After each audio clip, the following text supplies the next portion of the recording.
Bonsoir à tous et bon début de semaine. Dans l'actualité ce soir, ces messages du gouvernement de la République, les victimes des différentes manifestations des rues, civiles et militaires seront prises en charge par le gouvernement de la République. Les précisions sur les contenus de cette annonce dans ces journaux.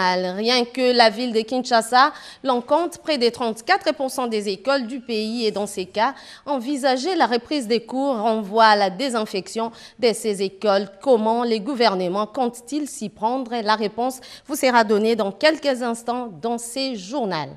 Bienvenue à tous. Une pluie les matins, quoi de plus ordinaire dans l'existence humaine, mais en plein milieu de la saison sèche et 2 fois de suite, il y a de quoi s'interroger. Qu'est-ce qui explique ces phénomènes? Joseph Oscar Mbalkaïj nous en dit un peu plus. Kinshasa a été arrosé ce lundi 13 juillet 2020, aux petites heures du matin, par une forte pluie de courte durée, accompagnée d'un seul coup de tonnerre en cette période de saison sèche. Pas de surprise pour les uns. Tous en période ya elanga. Mais la même période de elanga, esenga kaer moko ke mbula ebetaka. Nous sommes en pleine saison sèche, n'empêche qu'en cette période qu'il puisse pleuvoir. Ce n'est pas une surprise pour moi, même si aujourd'hui nous avons entendu un coup de tonnerre. Alors, dans ce cas, le col est bêti lelo, malgré kaki salema qui met au kamoato, et que kozala parmi bambula wanande bêti lelo. D'autres estiment que cette pluie sort de l'ordinaire. Depuis tout connaître, na lelo. À notre époque, il était normal qu'il puisse pleuvoir pendant cette période. Mais seulement, c'était des pluies fines, pas comme celles que nous avons enregistrées aujourd'hui. De l'avis des experts, les mois de juillet enregistrent souvent des fines pluies qui n'ont rien à voir avec les changements climatiques. Mais quand on parle de la saison sèche, cela ne veut pas dire que c'est une absence absolue de pluie. Parce que même dans le passé, nous avons connu, si vous regardez les statistiques, vous allez vous rendre compte que quelquefois, il y a une pluie au mois de juillet, au mois d'août. Donc, ce sont des choses qui peuvent arriver, mais ce sont des choses un peu, c'est vraiment sporadique. Hein? Donc, il n'est pas dit que chaque année, en saison sèche, nous devons avoir une pluie. Mais c'est quelque chose qui n'est pas extraordinaire. Bon, évidemment, il a plu ce matin. Nous sommes là, nous allons essayer un peu de travailler. Mais d'ores et déjà, je vous dis que c'est vraiment pas un phénomène exceptionnel. Parce que même dans le passé, si nous regardons nos statistiques, nous allons voir que même pendant la saison sèche, de temps à autre, il y a peut-être 1, 2, 3 pluies. Ça arrive. Donc, maintenant, si ça perdure, par exemple, il pleut aujourd'hui, après peut-être quelques temps, après quelques jours, il pleut encore. Donc là, ça devient comme un phénomène, quoi. En ce moment-là, peut-être nous pouvons voir, peut-être c'est dans le cadre du changement climatique. Ce qui est curieux, à chaque pluie, Kinshasa enregistre à certains endroits des flaques d'eau dues notamment au mauvais état des routes.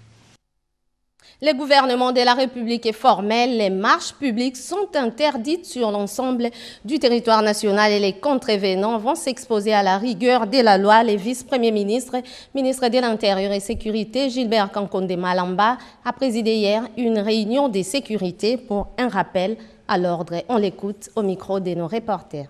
Il s'est tenu ce jour, 12 juillet 2020, à la primature sous la présidence de son Excellence, Monsieur le Premier ministre, chef du gouvernement, une importante réunion à laquelle ont pris part, outre son Excellence, Monsieur le Premier ministre, chef du gouvernement, Monsieur le Vice-premier ministre, ministre de l'Intérieur, Sécurité et Affaires coutumières, Monsieur le ministre d'État, ministre de la Décentralisation et Réforme institutionnelle, Monsieur le ministre d'État, ministre de la Communication et Médias, Monsieur le ministre des Droits humains, Monsieur le vice-ministre de la Justice, Monsieur le représentant du ministre de la Défense nationale et ancien combattant, Monsieur le secrétaire général du gouvernement, Monsieur le gouverneur de la ville-province de Kinshasa, ainsi que les responsables au sommet des services de sécurité tant civils que militaires.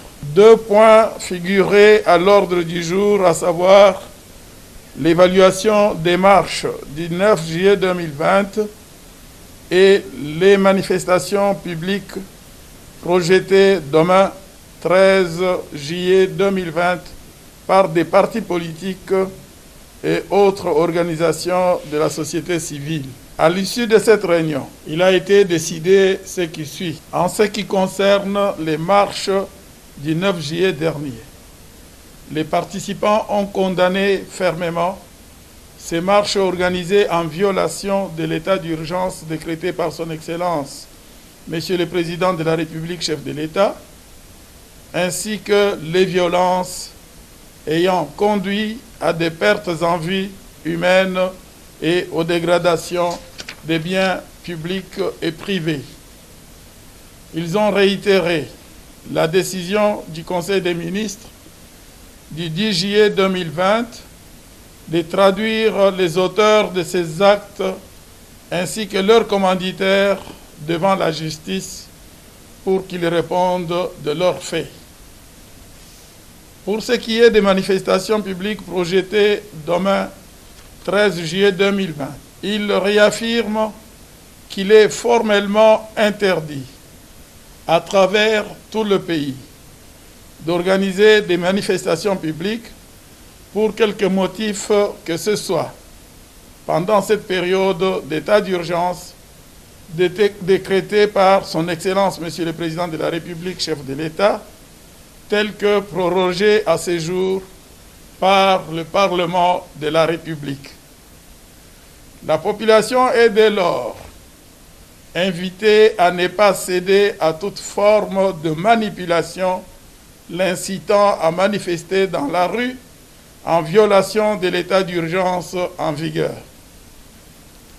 La police nationale congolaise est instruite d'assurer la sécurité des personnes et de leurs biens et de veiller scrupuleusement au respect de l'interdiction des manifestations publiques pendant cette période d'urgence sanitaire et à ce que l'ordre public ne soit perturbé sur l'ensemble du territoire national sous aucun prétexte. La population est enfin invitée à vaquer normalement à ses occupations. Je vous remercie. À chaque manifestation, son lot des victimes, forces de l'ordre comme civils, personne n'est épargné. Au-delà de l'interdiction, le gouvernement de la République annonce la prise en charge des victimes éventuelles de ces manifestations. Le ministre des Droits humains, André Litté a remis une enveloppe aux hôpitaux des prises en charge de ces victimes. Les détails dans ces reportages signés Lucie Lavie-Chisenda. Après sa descente le week-end dernier aux différents centres de santé, à savoir le centre de la Légion nationale d'intervention de la police nationale congolaise et à l'hôpital Bondeko de Limete pour se rendre compte de la prise en charge des victimes de la marche non autorisée du 9 juillet dernier, le ministre des Droits humains, André Litté a été de nouveau mandaté par le gouvernement pour une assistance financière. Il a à cet effet remis personnellement aux gestionnaires des différentes formations médicales ayant admis pour une prise en charge les victimes des actes de vandalisme lors de la marche interdite du 9 juillet dernier une enveloppe consistante pour des soins appropriés. Les policiers sont comptés parmi les victimes. Les responsables du centre de la Légion nationale de la police nationale congolaise et de l'hôpital Bondeko ont rassuré l'envoyé du gouvernement sur la qualité de la prise en charge. Le président de l'ASBEL Bondeko, assisté par le médecin directeur de cet établissement hospitalier, a fait un plaidoyer pour qu'un supplément soit encore alloué par l'État pour une prise en charge adéquate des concernés. Par cette contribution, le gouvernement veut exprimer sa solidarité et réparer les dommages subis injustement. Ainsi, tous les acteurs politiques doivent s'impliquer dans la vulgarisation des notions de civisme et des cultures démocratiques et du respect des lois du pays auprès de leurs militants et surtout en ce qui concerne le respect des droits humains afin d'éviter que pareilles situations se reproduisent, a insisté le ministre André Litté car la vie humaine est sacrée, dit-on. J'en parlais tout à l'heure dans les titres et la reprise de cours, on en parle dans toutes les lèvres.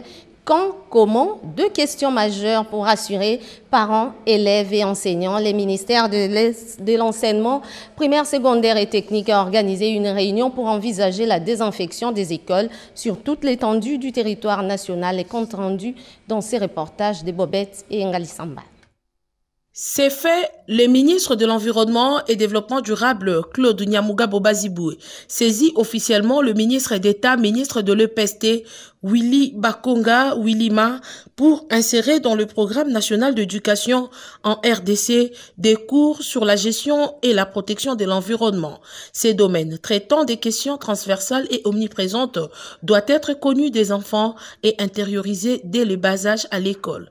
Devant le secrétaire généraux de l'EPST et de l'Environnement et Développement durable, Claude Nyamugabo en explique la nécessité. L'enseignement de la protection de l'environnement soit inscrit au programme national pour nos enfants, afin que certains termes comme changement climatique, RED, ne soient plus des termes savants. On devrait l'avoir appris à l'école. Le ministre d'État Willy Bakonga qui rassure que toutes les batteries seront mises en marche pour que de la prochaine année scolaire, ces cours soient incorporés dans les programmes éducationnels de la RDC, dit toute sa détermination. L'environnement concerne tout le monde. C'est comme ça la démarche d'aujourd'hui.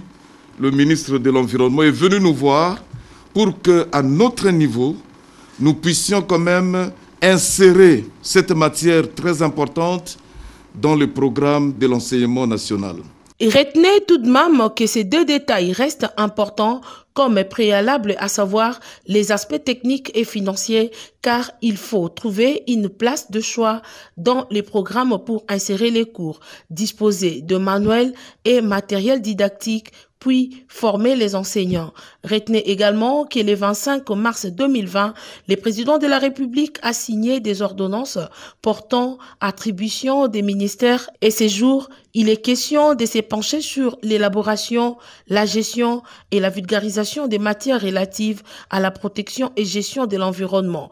Il ne manquait qu'un cadre approprié et il est trouvé avec le ministère de l'EPST.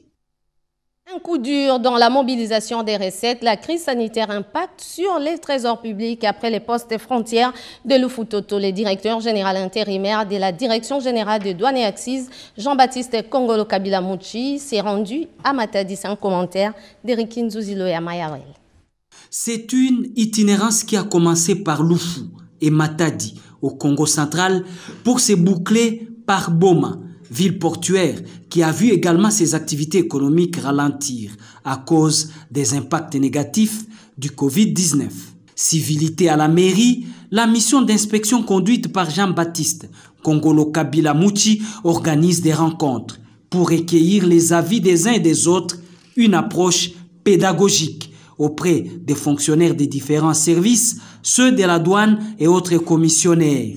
L'objectif et de sensibiliser davantage pour une mobilisation accrue des recettes selon que l'instruction du gouvernement Ilunga Kamba est donnée dans le cadre opérationnel. Vous savez qu'actuellement, nous sommes dans une période très difficile, la période liée à la pandémie coronavirus, appelée Covid-19, et que cette pandémie a fait que la plupart des activités puissent diminuer.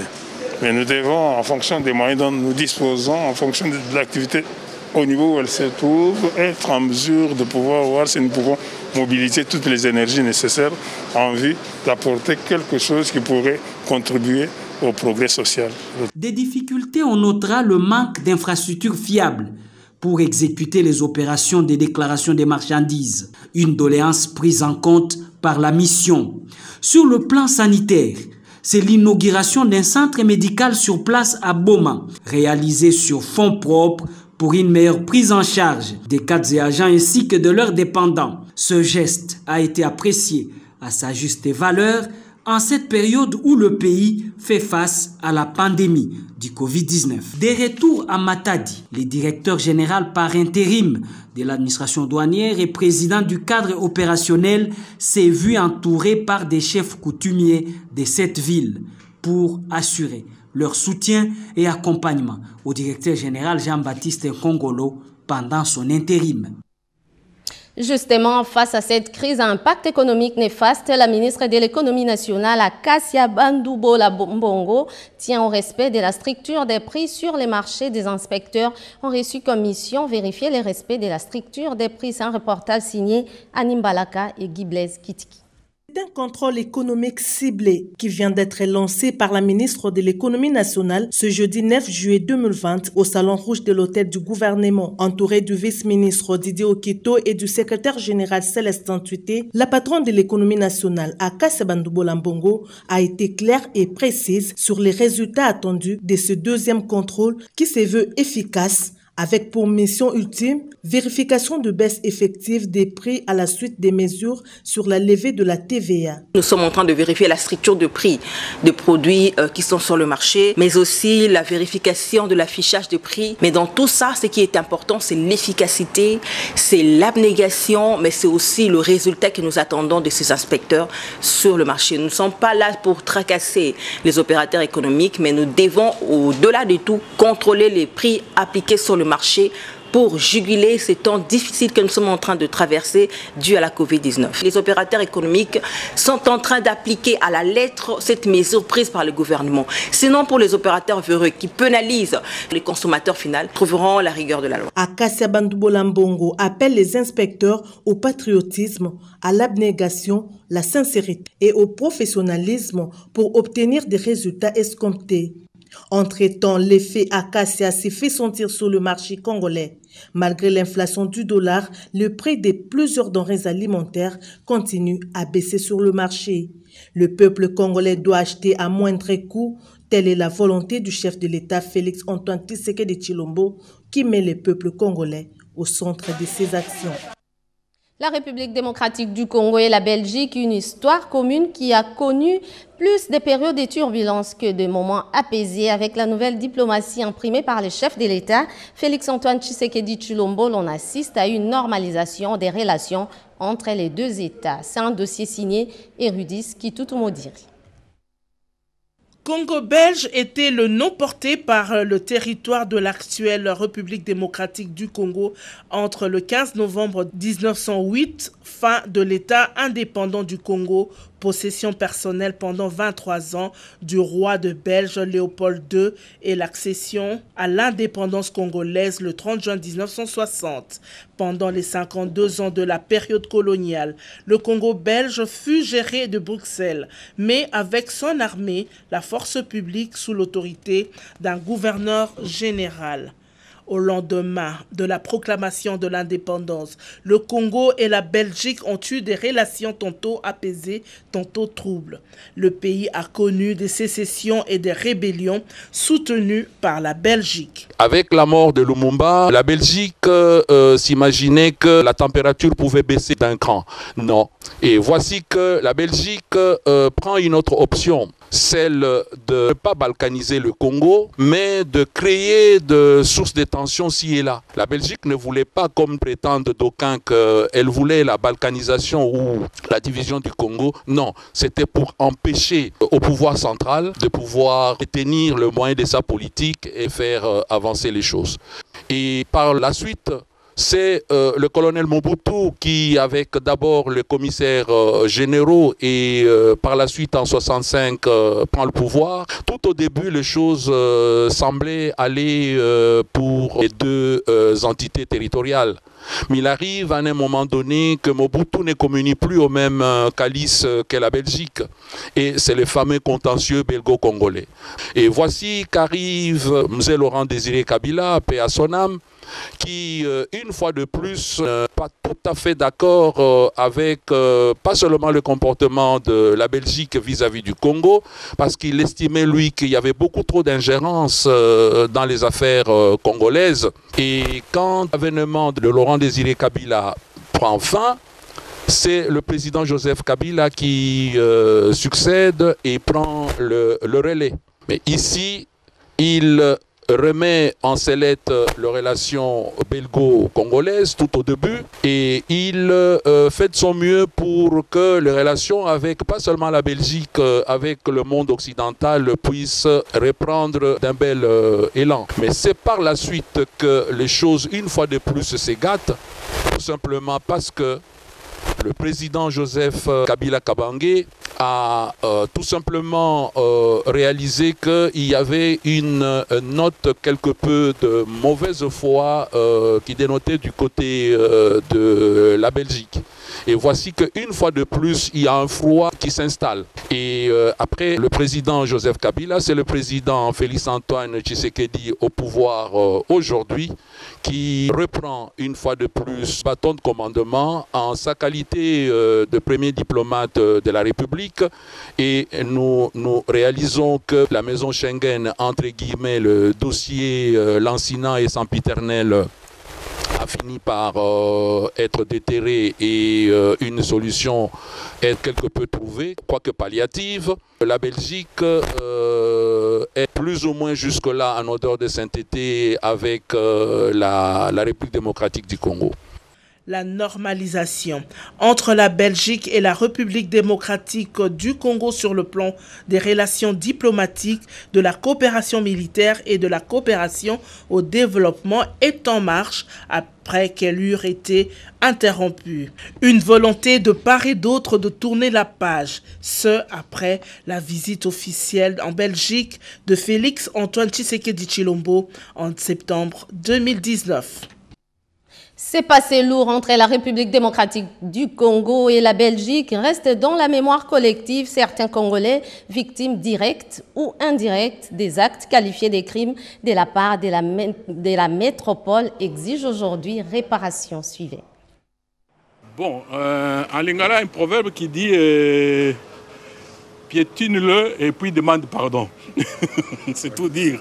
C'est-à-dire qu'en fait, l'excuse, c'est verbal en réalité, mais ce n'est pas le cœur. La Belgique doit présenter des excuses.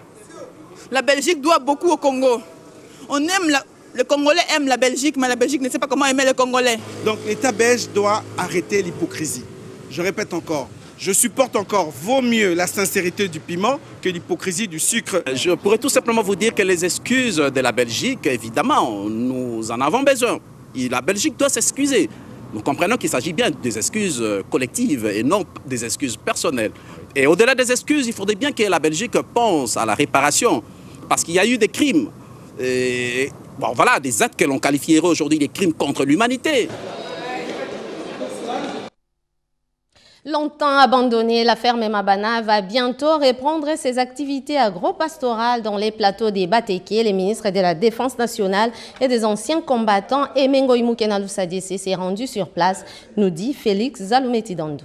7 km de la ville-province de Kinshasa, la ferme Mabana, à l'est sur l'axe routier Kinshasa-Kikwit, sur le plateau de Batéké. Cette unité de production agro-pastorale militaire d'une superficie de 800 hectares a reçu la visite d'inspection du ministre de la Défense nationale et anciens combattants en provision de la relance prochaine des activités agro-pastorales sur le site pour la saison agricole A. Le professeur Emengo Imoukenalu Sadissé s'est imprégné ainsi de la possibilité éventuelle de la production avicole de poulets et de pintades dont il a visité 7 hangars pour cette activité spécifique de la ferme qui compte une expertise de 60 civils et 20 militaires, sans compter la main-d'œuvre locale. Il faut que l'armée mange. Ça, c'est un premier point. Donc, nous sommes sûrs que si nous motivons l'armée, nous allons nourrir tout le monde. Et tout le monde va nous respecter. Pour garantir la sécurité alimentaire des militaires et de leurs dépendants, ainsi que de la population civile environnante, le chef de la part de défense a identifié avec les experts 100 hectares pour la production de maïs à grains et un autre pour la production de bananes. La partie avicole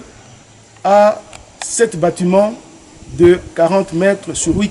Le calcul simple, ça peut abriter entre 8 000 et 10 000 poulets de chair pour un bâtiment.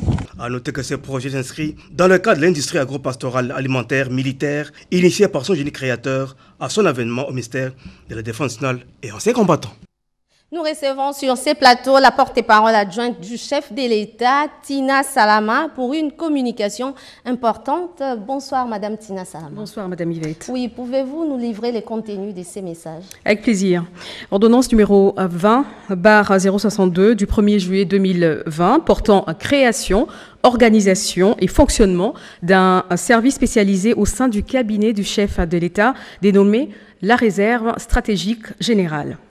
Le président de la République, vu la Constitution telle que modifiée par la loi numéro 11/002 du 20 janvier 2011, portant révision de certains articles de la Constitution de la République démocratique du Congo du 18 février 2006, spécialement ses articles 69 et 79, vu l'ordonnance numéro 009/003 du 30 janvier 2009, portant organisation et fonctionnement du cabinet du président de la République tel que modifié et complété à ce jour, spécialement en ses articles 2 et 3, vu le décret numéro 20/016 du 20 mai 2020, portant dissolution de l'entreprise publique dénommée Réserve stratégique générale, en sigle RSG, vu la nécessité et l'urgence, ordonne. Titre 1er des dispositions générales. Article 1er. Il est créé au sein du cabinet du président de la République et sous son autorité un service spécialisé dénommé Réserve stratégique générale, en sigle RSG, si après désigné la réserve stratégique. La réserve stratégique est régie par la présente ordonnance et par les textes organiques du cabinet du président de la République, non contraires. Article 2.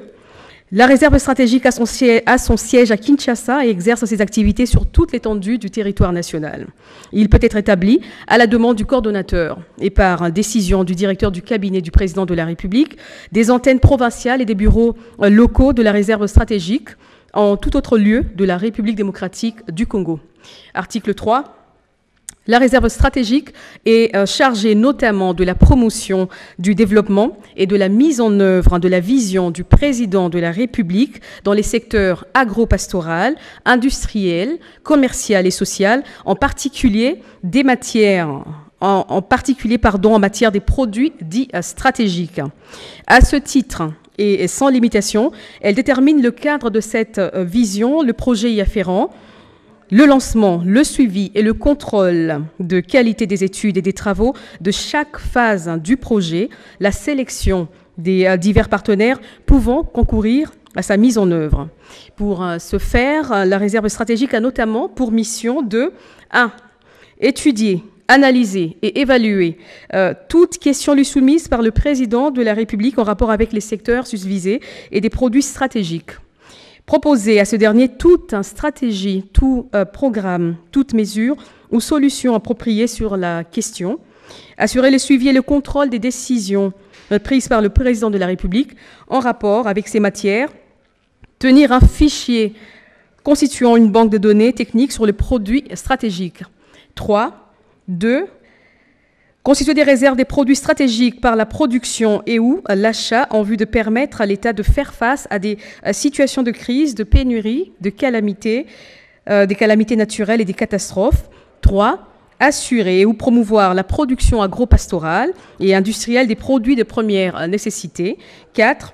Distribuer, suivant les instructions du président de la République, en gros, et en réguler les stocks de ces produits en fonction des besoins de la nation. Article 4.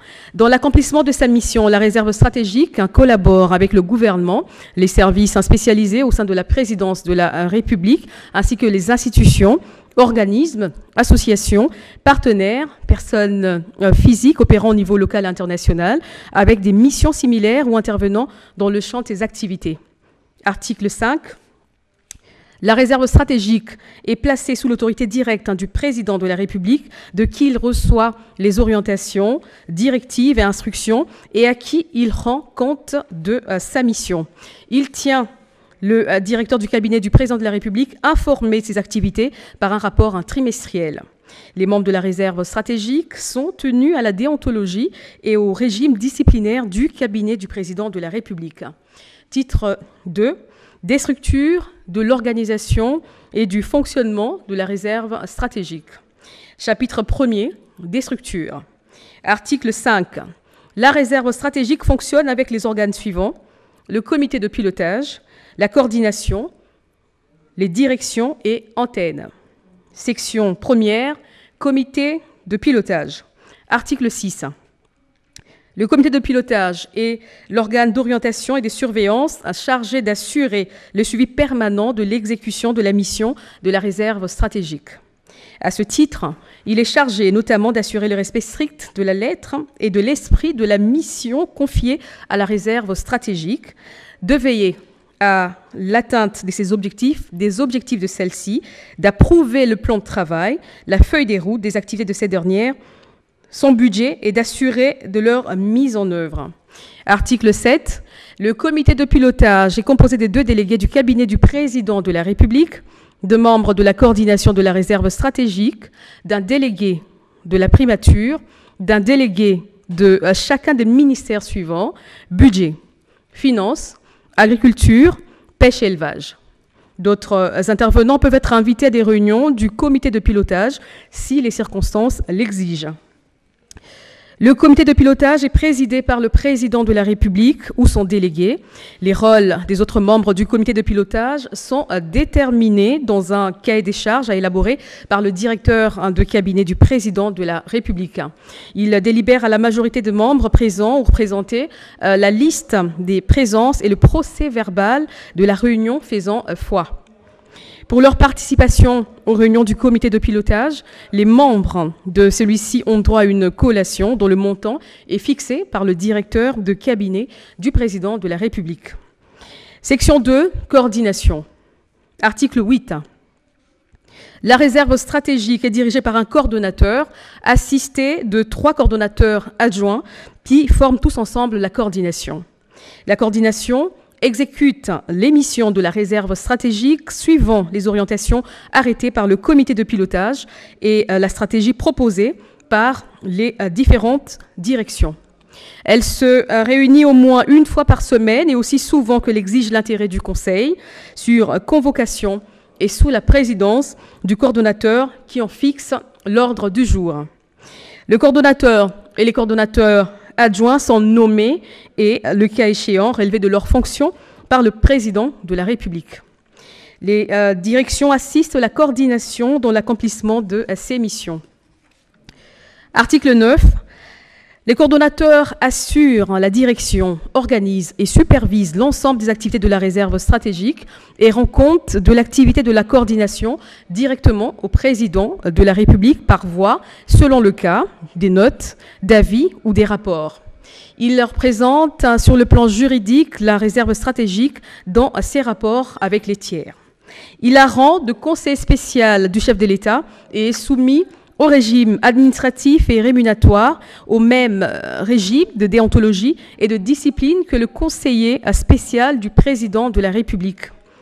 Les coordonnateurs exercent le pouvoir disciplinaire sur les membres de la réserve stratégique, autre que ceux de la coordination, et fait adopter par celle-ci un règlement intérieur spécifique de la réserve stratégique applicable à tous les membres de celle-ci, excepté les membres de la coordination qui relèvent, eux, du règlement intérieur du cabinet du président de la République.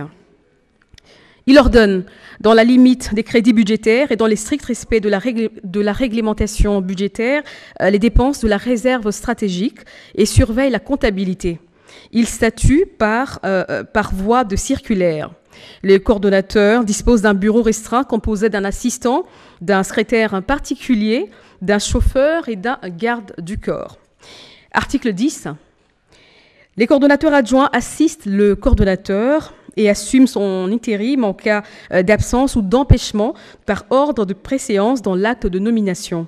Ils ont chacun rang de conseiller principal du chef de l'État et sont soumis au même régime administratif, disciplinaire et de rémunération que ce dernier.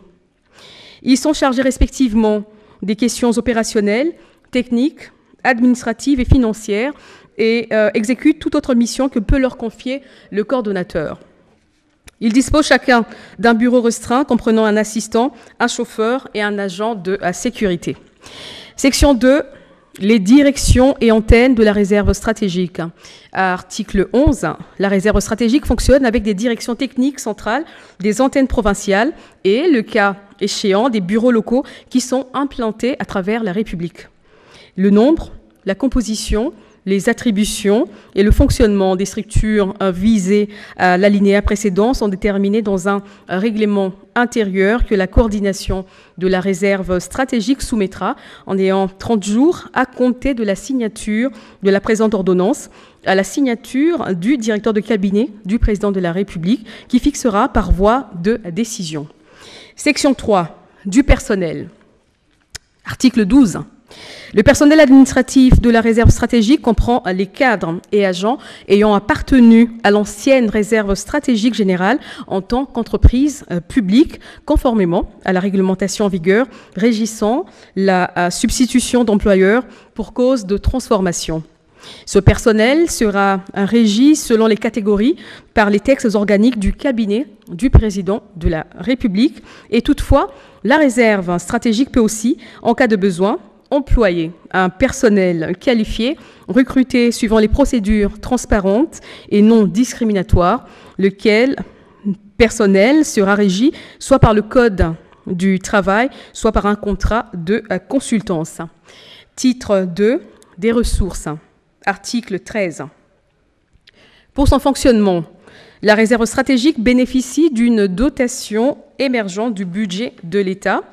Son patrimoine est aussi constitué des dons et autres subventions, ainsi que tous autres dons actifs, crédits, biens meubles et immeubles, biens corporels, incorporels, ayant appartenu et ayant été alloués ou affectés à l'ancienne réserve stratégique générale dissoute par le décret numéro 20/016 du 20 mai 2020, lesquels crédits ou biens sont ainsi transférés à la réserve stratégique.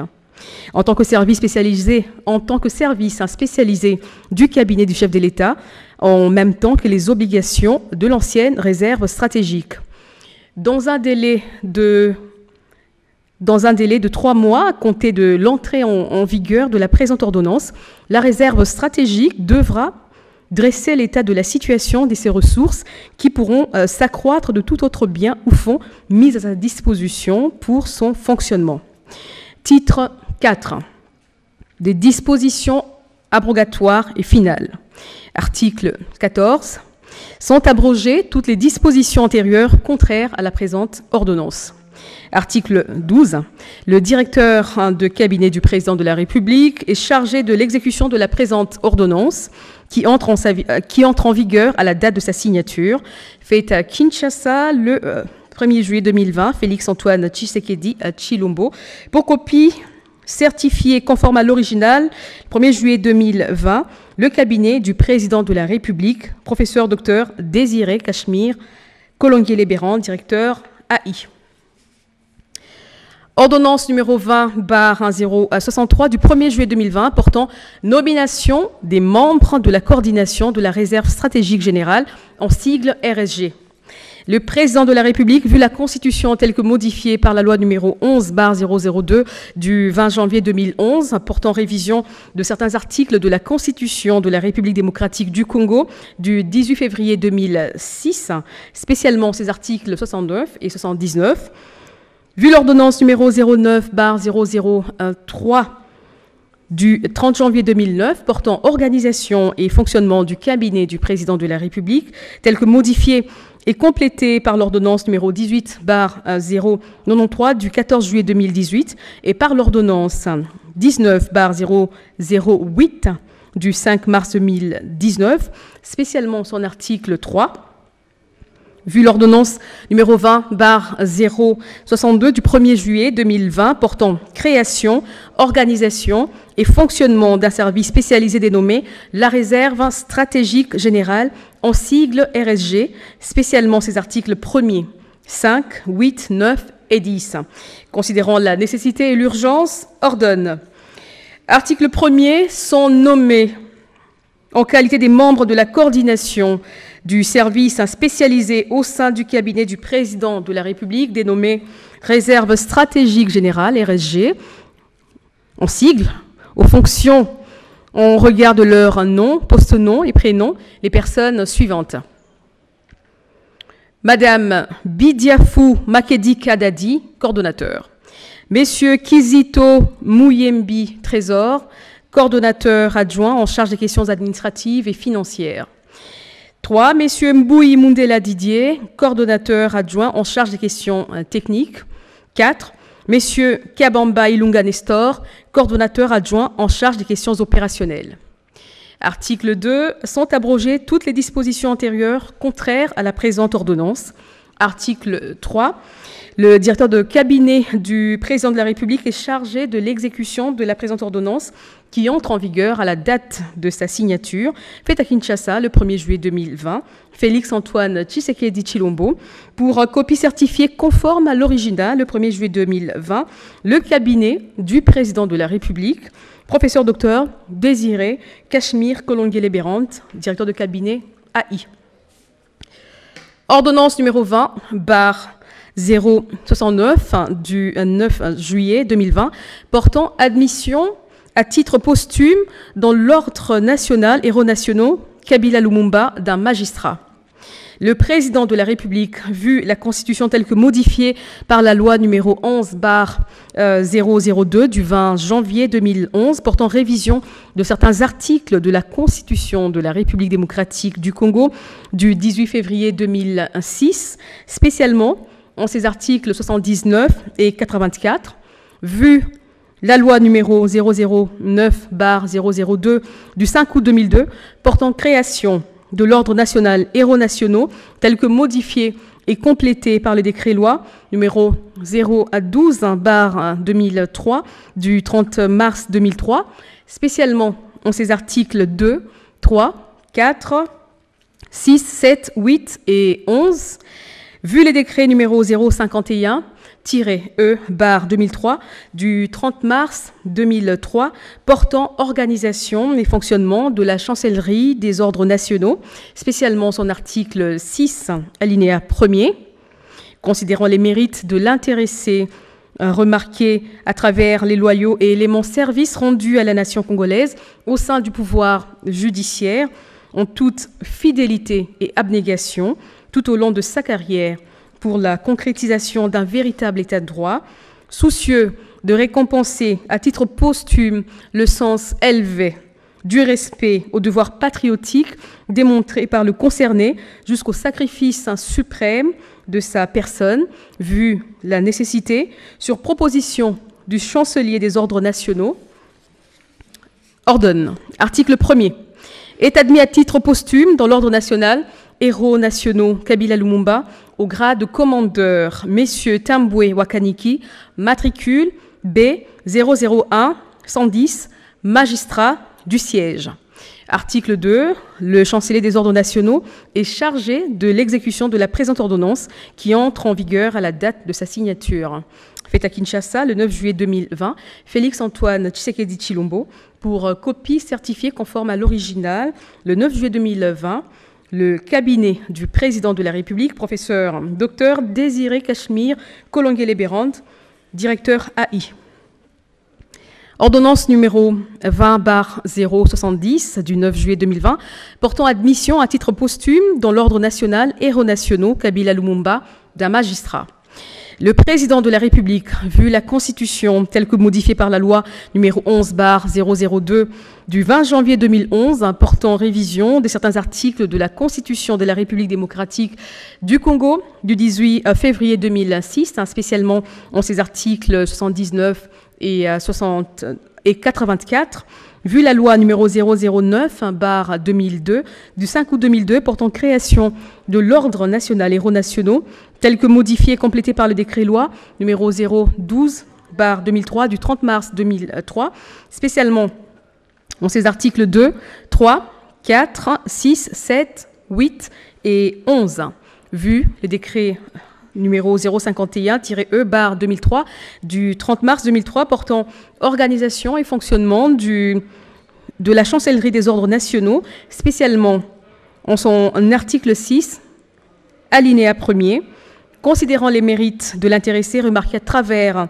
les loyaux et éminents services rendus à la nation congolaise au sein du pouvoir judiciaire, en toute fidélité et Abnégation tout au long de sa carrière pour la concrétisation d'un véritable état de droit, soucieux de récompenser à titre posthume le sens élevé du respect au devoir patriotique démontré par le concerné jusqu'au sacrifice suprême de sa personne, vu la nécessité, sur proposition du chancelier des ordres nationaux, ordonne.